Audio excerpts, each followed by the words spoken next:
In the story of Yosef and Eishes Tifar, where Yosef prevailed in his battle against the Yetzer Hara, the Gemara in Saita adds a detail. The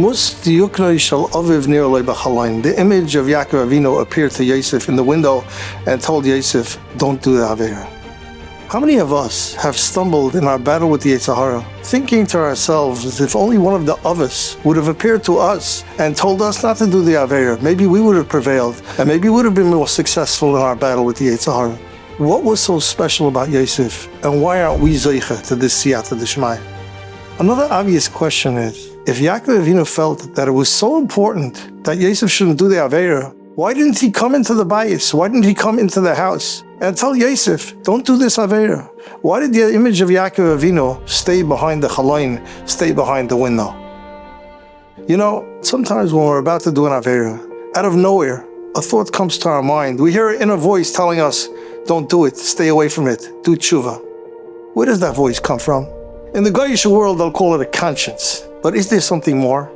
The Mishnah in Ovis, Perek Vav says, B'chol yoyim v'yoyim bas kol yotzim ha'achayrev. Every single day, a heavenly voice comes out from Har Sinai and says, Oy lahem labriris me'albayne shel Torah. The Bas Kol admonishes those that denigrate the Torah. He gives us musar and tells everybody to respect the Torah.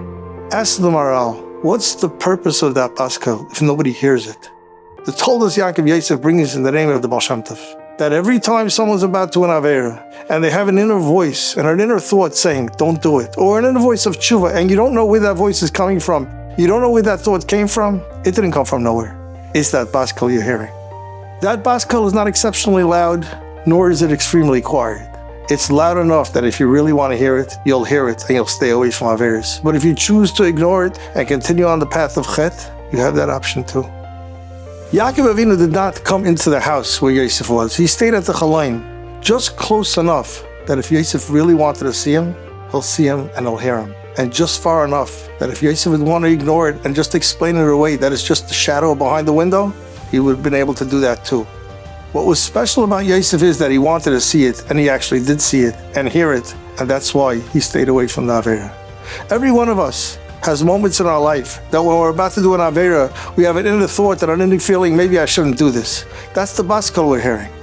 And the question we have to ask ourselves, do we want to hear it and be victorious in our fight against the Yetzer Hara, or do we want to ignore it and continue on the path of decline, defeat, and Chet?